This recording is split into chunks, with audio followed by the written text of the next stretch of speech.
am unbridled, I'm unfiltered, appraisal and sale. I got something to say right now. Yeah, you've come to the right place. Will this pandemic impact value now? There's so many moving parts fucking moving around on me. And associates are going to be abundant, lower commission rates when they come back. What do you say to the young doctor today? You're going to be underemployed or unemployed for the next 3, 6, or 9 months as an associate dentist. I actually had a beer earlier today, but when I knew I was coming on with Tim Brown, is now a good time for people to be looking at selling?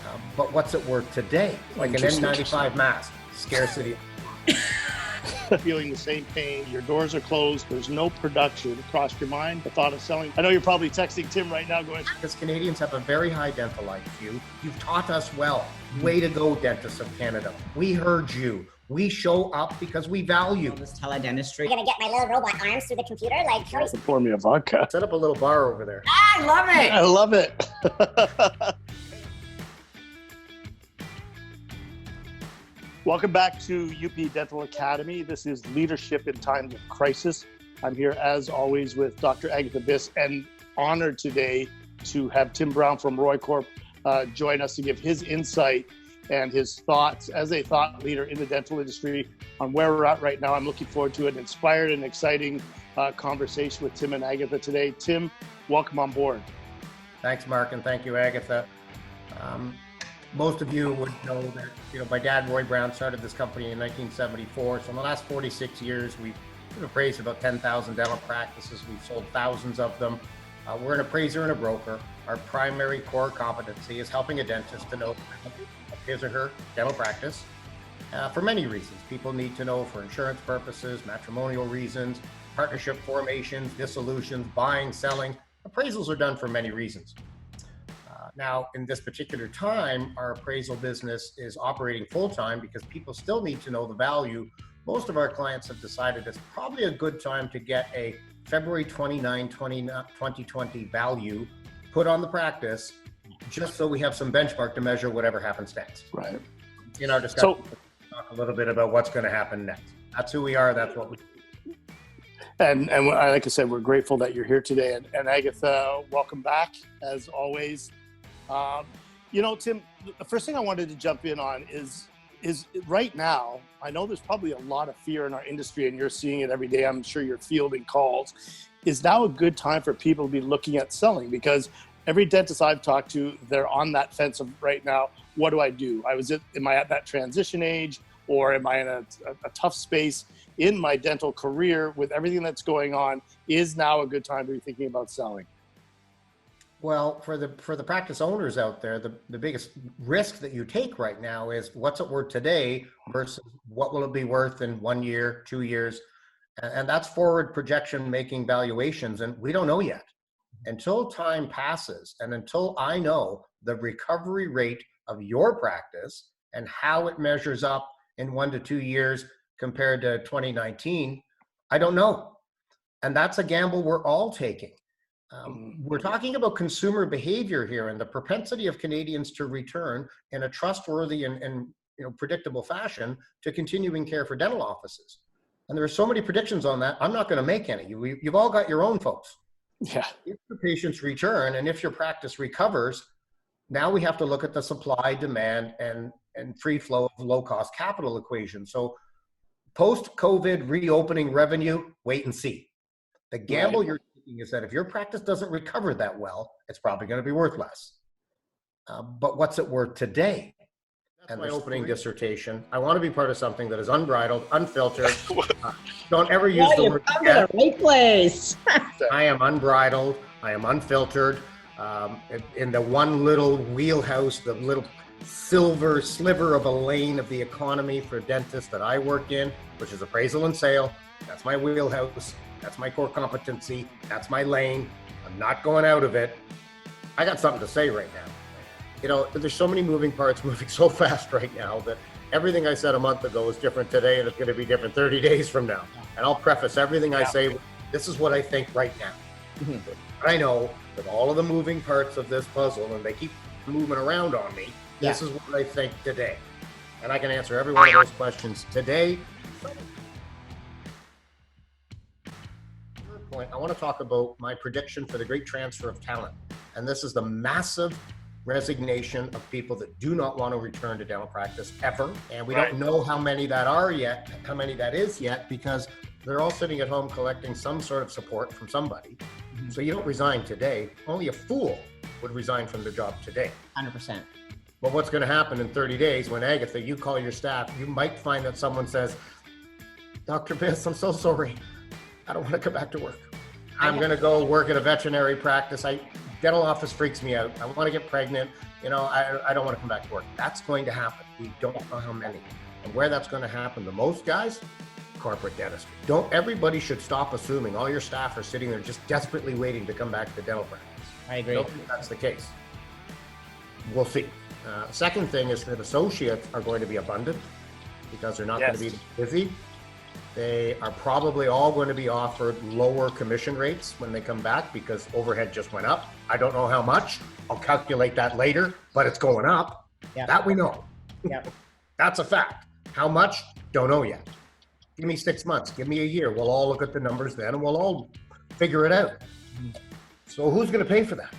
Insurance companies might offer a little extra sterilization protocol fee. I don't think they will, actually. So even if they throw in an extra code for, $8 per patient for some sort of operatory turnaround, prep, disposable gown fee, really that's got to come from somewhere. You can only get so much out of the patient. You're only going to get so much out of insurance. There's your revenue equation. Fewer people will probably come to the dentist in the short term, so revenue is lower. Where's the money going to come from? Yeah, the cost of business is going through the roof. Go ahead and offer your staff $2 or $3 an hour less, see where that goes. So the owner has to make less, so the associate has to make less. End of equation. Because landlords aren't going to give you any break. They'll give you a delay, they're not going to give you a reduction. The bank might give you a delay on your loan, you still got to pay it back with interest. Yeah. Yeah, we're coming back to a lot more debt than we came into. I'm taking a pay cut, you're taking a pay cut, Dr. Associate. End of discussion.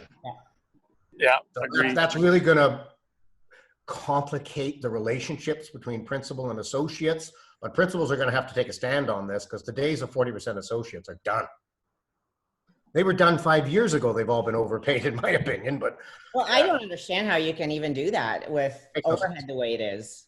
It's just lazy owners didn't fight back. I've been advocating for years with my clients that, hey, say 30% on the first 10 or 20 grand, 35% on the next 10 or 20, that'll take you up to 40. I was talking to some dentists and we were just sort of all talking about the challenges of seeing emergencies. I mean, if we do see an emergency, but we can't use a high speed, we can't use this, we can't use that.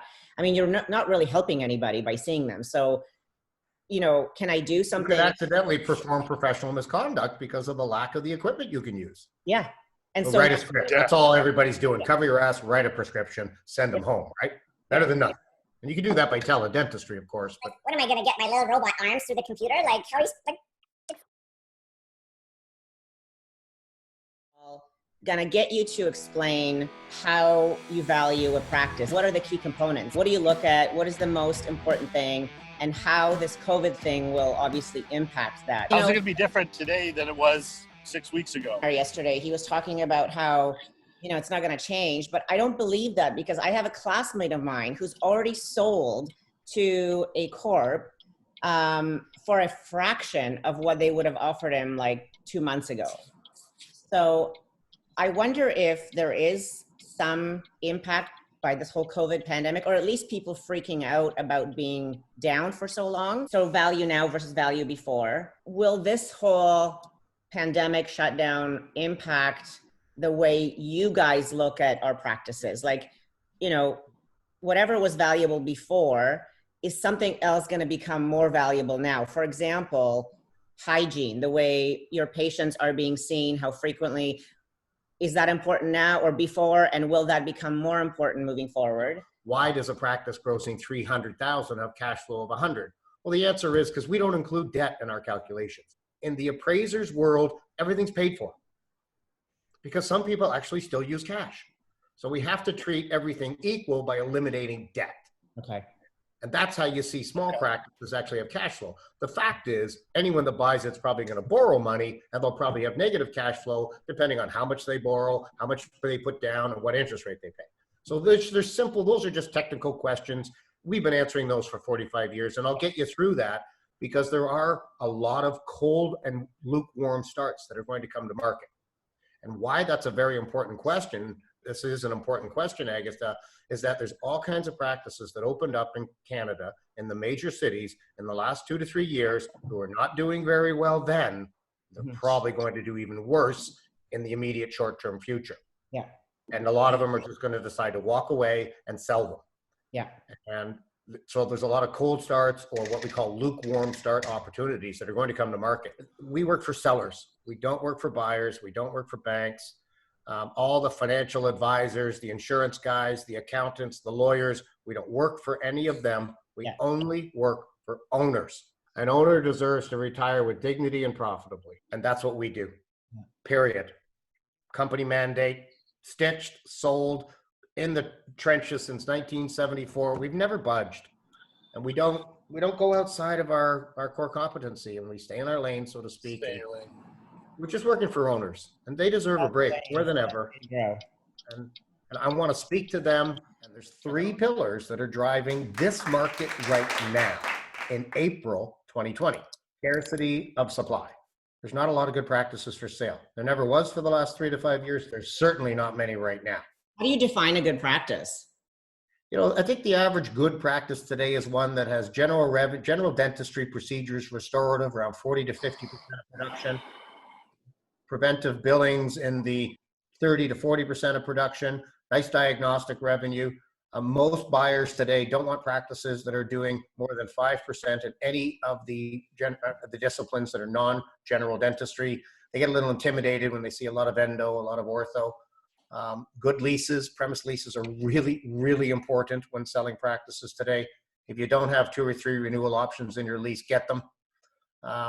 Employment contracts, you know, regardless of who your employees are and what they'll look like in the future, if you don't have proper written employment contracts today, your practice is worth less than an identical one that does have proper written employment contracts. If you don't have them, get them. If you don't know where to get them, you've got 3 experts in front of you right now who can send you there.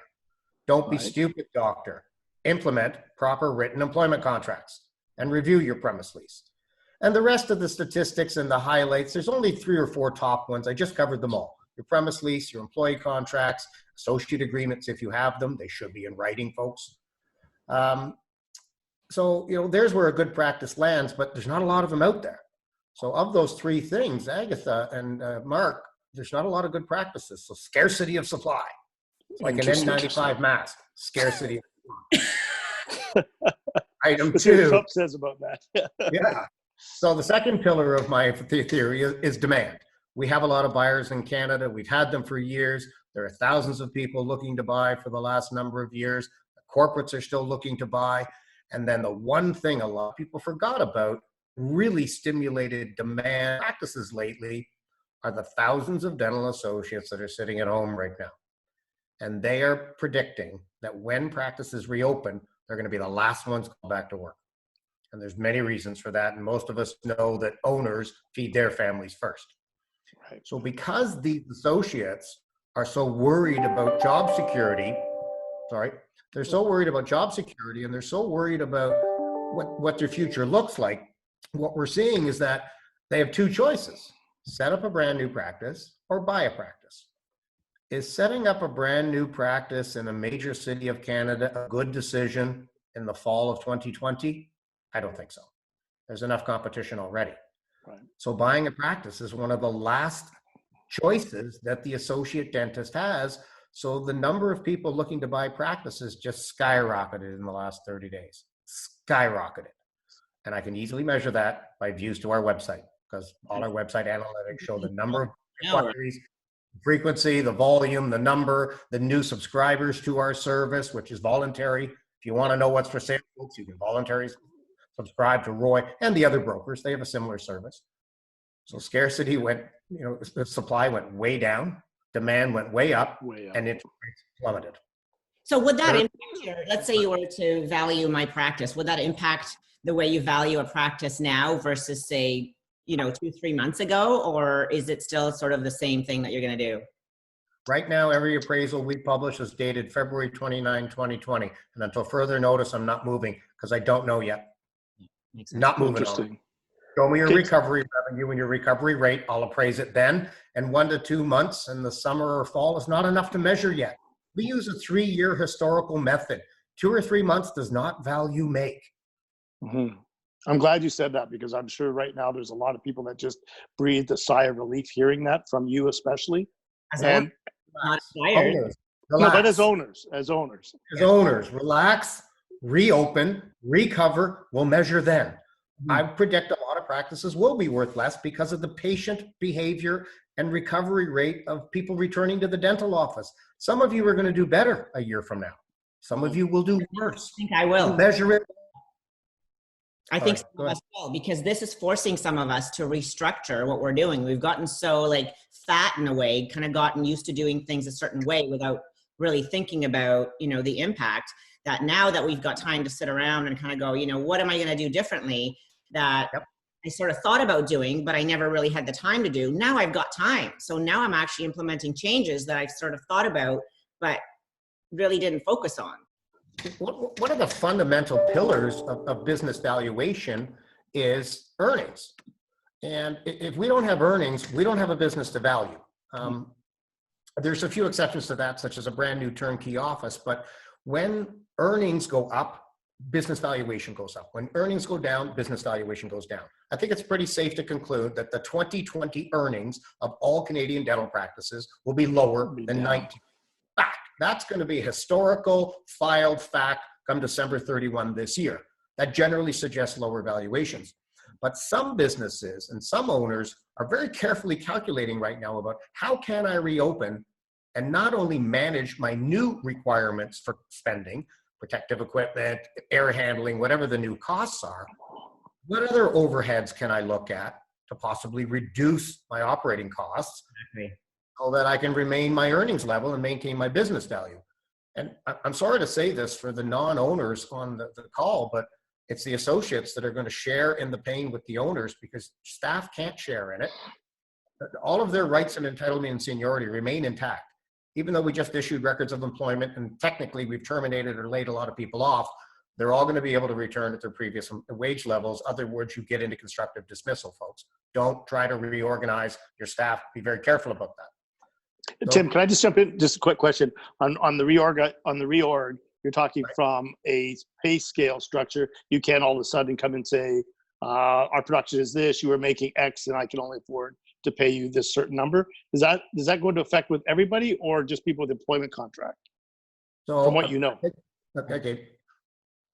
I'm not a labor lawyer and I don't want to become one, but Employment Standards Act is very simple. This record of employment issuing and this temporary measure is not going to be considered a fresh start for all employers. You can't just start rehiring 20-year people as though it's a brand new job. So seniority and accumulated benefits is likely to be very firmly entrenched. The practical side of this is if you've only got 50% of the hygiene book that you had when you closed, why would you pay someone 100% hygienist to return? I don't have the patience. I don't have the hours. So I can cut your hours to meet my future demand, but I probably can't cut your rate of pay. That's right. And that's one of the things we were talking about with Jonathan Borelli, the employment lawyer, and we're going to do a call-in show as well. And he's also supporting that we can bring people back part-time or, reduced hours depending on the need. So that is an option for a lot of dentists. Yeah, but so consult with an employment lawyer. Jonathan was on this call. There's a multitude of them out there. If you don't know where to find them, we do on this video. But be very careful about that. But you have to get your overhead lower. And if the owners are going to make a little less in 2020, who should share in that? The next and most logical place to go is your associates if you have them. And 40% pay to associates, that's done now. I just don't think that doesn't work anymore. So I'm sorry, associates, but you're probably going to get a pay cut and you might not even be asked back to work. And if you are asked to return to work, it could be very, very part-time for a very long time. Long time, yeah. That's why they're all trying to buy practices right now. That just makes sense.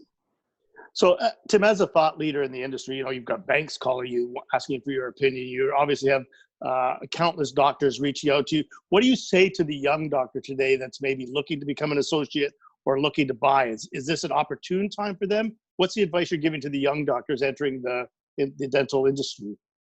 So for anybody that's not an owner right now and has a license to practice in Canada, you're going to be underemployed or unemployed for the next 3, 6, or 9 months as an associate dentist. Not all of you will, but the majority will, because owners will feed their families first. I don't think I need to expand on that. Secondly, setting up a brand new practice in Canada, signing a lease right now, and opening in the summer or fall of 2020 is probably not a good decision. And if you haven't already spoken to your accountant or banker about that, talk to them. I think they'll tell you what they think. So it really just leaves the stay at home and not do anything, or buy a practice if I have to. People are buying practices today knowing that it'll take them 12 years to pay back the loan instead of 8. They're buying practices saying, I'll make less. I might not even make as much as an associate, but at least I'm an owner. And now I have career control. I'm young. I've got time. Ownership, Agatha, you're an owner, and all of us have spoken to a lot of other owners lately. It's not fun to be an owner of a closed practice, but at least you can go back to practice day one and work as hard as you choose to work. Associates do not have that choice right now, do they? No, because you're right. I mean, I have a lot of options depending on how many patients are coming back and how they're coming back. I can always change the way I work, whatever you want. You're the owner. Yeah. And I'll make it happen because it's mine. Whereas when I'm working for someone else, I'm dependent on what they tell me to do and when they tell me to do it. So, yeah. So I'd rather be an owner of a closed practice than an unemployed associate. Yeah. Mark, you were talking about, you had a question about DSOs, and we were chatting. Yeah, I've got this prediction, Tim, and I'll ask if it mirrors yours or get your thoughts on it. That I see the DSO right now. The big groups are probably hovering like sharks at the top of a tank, waiting for those seals to maybe lose that last little bit of oxygen and start to sink and offer their alternative. And God bless them. Like there's going to be a need for that to some degree. But what are your thoughts on the DSO space right now and how they're going to handle this going into the future? And is this a good time for somebody to maybe who might have been going to transition in the next 5 or 10 years to look at that as an option as in their partnership for the last part of their career? So first of all, I think that the DSOs have, they have had incredible buying power in the past. I don't know what their funders or their investors think right now, because they're closed like the rest of us. And, some of them have payrolls in the millions of dollars every single week. So whether they hire their employees back or take government subsidy, but they're suffering the exact same financial pressures as all other dentists. They're just doing it 100, 200, 300 times greater than you, because that's however many practices they own. So they're in the exact same boat. Looking at their culture, I think that large corporations often have culture challenges, and those challenges are difficult to manage because they bought these practices. They didn't start them from scratch. And I use the example of McDonald's. The McDonald's culture is exactly the way it is the day they open the restaurant and they hire you 20 years later. It's the same culture. They can manage it. They can manage expectations, and they can manage the culture of the business. When you buy 200 or 300 practices, you buy 200 or 300 individual cultures. They're not all the same. And then you try to amalgamate and blend them into one system where everybody drinks the same Kool-Aid, by example. So that's not easy to do. And then when you thrust everyone into unemployment and inactivity, your culture, that's hard to manage. So I just don't know how these folks, given their business model, are going to get through this without a bloodbath. And where that will happen is people don't like working in big companies when you came from small business. They started in small, independent, hands-on, owner-operator, one ruler, one king, one leader, doctor-in-charge practices. Now I work for the big company. And I think that when reopening is announced, many employees in many dental practices, including the DSOs, will say, I don't want to work there. So I think that there's a bit of a mass, what I call transfer of talent, or some mass reorganization and resignations about to transpire. All dental practices may receive this phenomenon. Some people just don't want to go back to dental practice for various reasons, and some don't want to work in the one they're in. But that remains to be seen. So culture really is the killer of any business model. And most of the dentists that I've spoken to that have partnered in or worked with these people readily admit, I kind of needed the money. Yeah. And it was pretty cool. They had some really cool stuff happening. The parties, the charities, the events, really well done. I compliment them. I'm jealous, if I'm not ashamed to admit it, jealous of them. But I still have to go back to work there. So I think that the DSO model is going to have a more difficult recovery because of their culture than the traditional dental practice, who the owner can step up, be the leader, pick up the torch, and let's get back to work, folks, and let's fill the book again. Much Right. easier on a single basis than a 100 location basis. So I guess I'm curious, you're a solo practice owner and a very successful one at that, but you're feeling the same pain that everybody in our industry is feeling. Your doors are closed, you're seeing emergencies, there's no production. What's your prediction? Has it ever crossed your mind, the thought of selling? What's your prediction as you move your dental practice into the future? I know you're probably texting Tim right now going, we need a meeting. I don't believe you for a second. For those people watching who know me, I was ready to quit in 2008. I was going to get out of dentistry then, and was literally 1 foot out when the recession kicked in, and I couldn't get out. And so I basically had to, build my practice in a different way. So I actually liked what I was doing. And I feel like for some of us, this is the same thing where you're kind of like, man, do I sell or do I stay? And do I make it work for another few years? And it's one of those things that I think is going to be a challenge. And I totally agree with Tim on the culture aspect, for sure. I think that the practices where the culture is not strong are going to fall apart or fail, because people can leave. If people leave you, if say 4 people leave you, then what, right? Yeah. I mean, I had to lose 3 hygienists at one time a few years ago, and the patients were pissed, right? You come into an office and it's all these new people and they're like, what is going on? So as much as people will somewhat understand the fact that, it's COVID and pandemic and all this other stuff, I think the patients, if the team is not the same and is not as strong, the patients will freak out and seek out a new dentist. And, yes, people stay with their dentist and they're very loyal to their dentist, but at the same time, this might tip a lot of people over and saying, you know what, I've been thinking about leaving, I haven't done it, and now it's like, screw this, all these changes, everything's different, the associates are different, the hygienists are different, I'm just gonna go to the other person I was sort of thinking about, for years now. But coming back to culture, if your team is not strong and if they don't understand what the long-term journey is, like what your vision is, what your goals are long-term, and are not in line with those, and all they're in it for is the parties and, the money or whatever, and now you're going to take that away. The thing that I always kind of worry about with practices like that is if you've gotten people used to monetary rewards of some sort, and then you take them away, there is no going back, right? People who, whether it's a bonus or whether it's a party or gift or whatever it is, once you take that away, you've actually created a worse environment that had you not actually given it. So the offices that have strong cultures that rely on, common vision and common beliefs are going to make it through much stronger than the ones that are just like, here's a gift, do what I say. Right. So bribing isn't going to work. You and I have had many a debate on if bonus structures work and how to heated debates and how to incentivize team. And Tim and you are both speaking the same language right now. Strong cultures are definitely what's going to make the future of our industry. And Tim, putting this back on you, if there was one message that you wanted to share with our community as a whole right now and give some reassurance, what would that be? What's the one thing that you could say from your perspective of somebody with a wealth of knowledge and dare I say years of this career? What's the message you want to give to our community? Listen, closing your practice at a time like this, which is completely out of control, is much like having a flood. Many, many dental practices over the years have suffered from floods. It's a common phenomenon because of all the waterworks in your business. I had one, yeah. You close, it's 30 to 60 days until you can reopen. It appears like a disaster. You clean it up, you get the water out, you fix everything up, insurance pays for it, and you go back to work. Yeah, you're not fully insured this time around, but let's ignore that just for a minute. Your patients are waiting for you. But when one practice closes for a flood, those patients have someplace else to go. Mm-hmm. Every practice in Canada is closed for a flood right now. Just think about that for a minute. So you're all equal. Everybody's closed.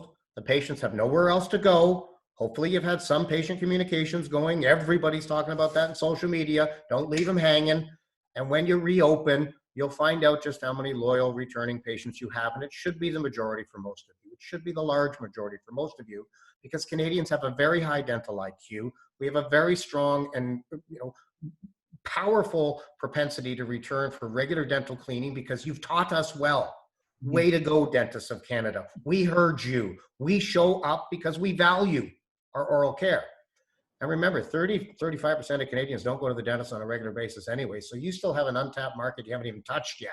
Spend a little time on them, never mind the patients you already have.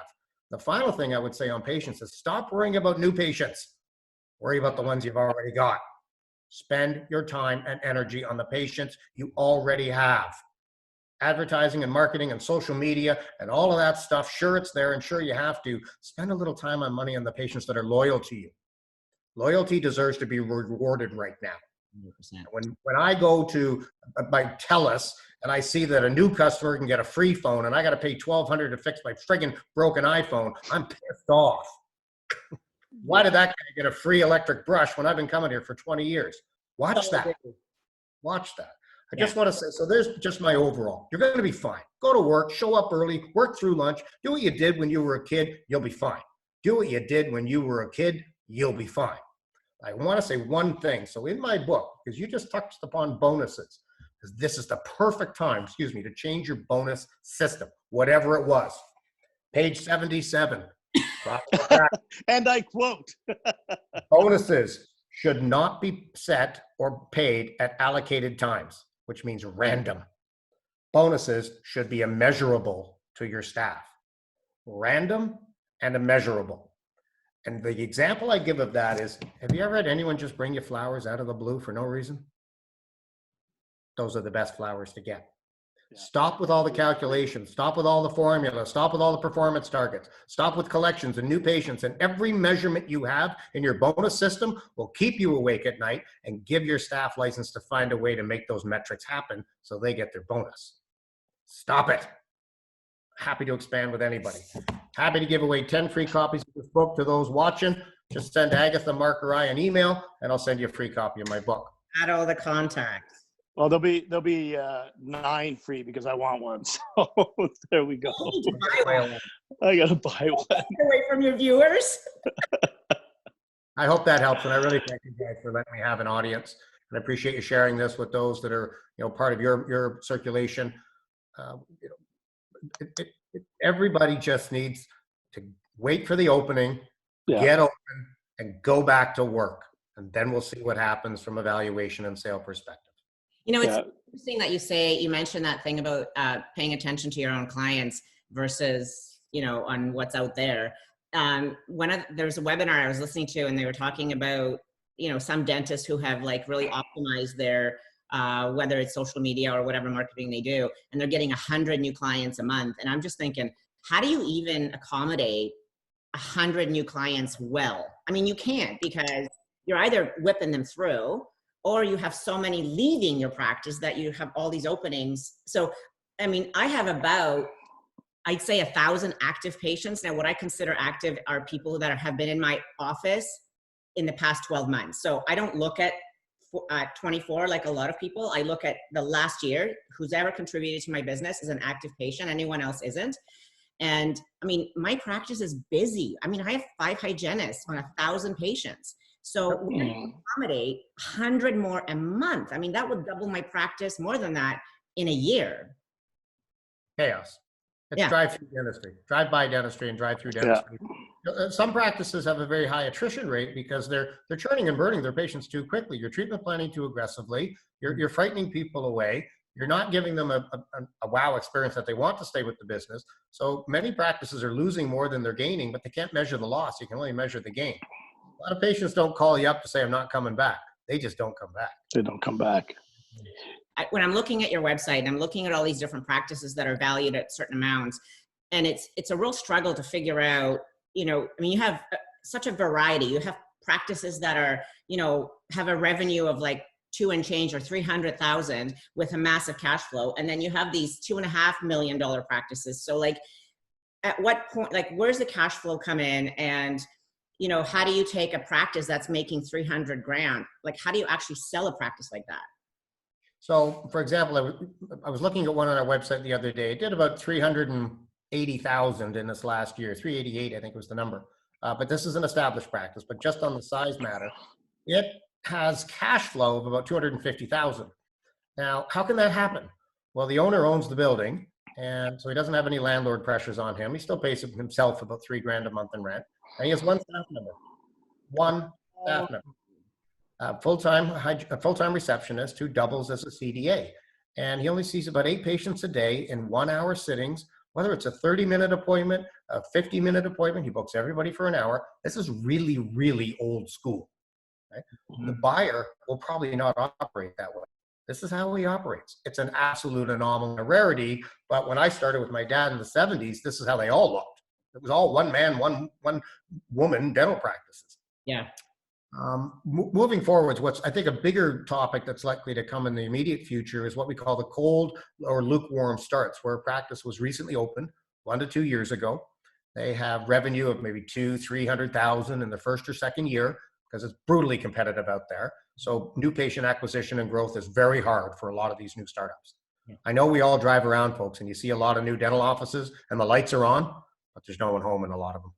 Yeah, exactly. Get the new patients, okay? There's too many dental practices in Canada in the major cities. So we do get those practices where someone has to sell. They can't fulfill their business plan. It's personal reasons, it's health reasons. They can't show up to work for other reasons. They've decided to relocate. So we get practices for sale that are 1 to 2 years of age with 200 to 300 in revenue. But you'll see the cash flows on those are quite often negative. Yeah. After the rents, they're paying 6,000, 7,000, 8,000 a month in rent. They have to pay someone to sit there day and night and weekends to at least have the lights on in the hopes that patients will come in. And of course, then they have all the other costs of operating a practice. One thing in the world of appraisal, though, this is just an appraisal statement. Everything is paid for in the eyes of the appraiser. There is no debt in the world of appraisal. And the best way for me to make an example is when you look at a house on your street, you want to know what it's worth. Do you care about the mortgage? No, that's There is no mortgage in your mind as you're trying to put a value on a house. There's no mortgage. So every house on your street is mortgage free from a what's it worth perspective. My world's the exact same. So the cash flow on the ROI website, no debt is calculated. But of course, most people have debt, but that's different for everybody. So we don't know your debt versus his debt. So we put everybody equal there. All practices are debt free. All owners are equal from a debt calculation perspective. That's appraisal theory 101. Definitely, we appreciate the fact that you're going to offer your book out. So if you're watching and you want a copy of Tim's book, send one of us DM. There we go. Check that out. And we'll make sure that you get it. And I think Tim will actually even sign it for you for the first 10 people. Yes, and I put my cell phone number in there so you can call or text if it's urgent. I'm always available. Fantastic. Thank you so much. Agatha, thank you as always. And Tim, we really appreciate the fact you've taken this time out of your day to share with us. And we look forward to doing a live webinar. I'm at the cottage on the lake. Let's book a live webinar. Thanks for watching, folks. Stay safe. Thanks. I'm right back to 2008 where I want to get out. No, you don't. I'm gonna say I actually had a beard earlier today, but when I knew I was coming on with Tim Brown, I shaved it into a goatee. And come up and pour me a vodka. Would you like a vodka? I'd love a vodka. I've set up a little bar over there. I love it. I love it.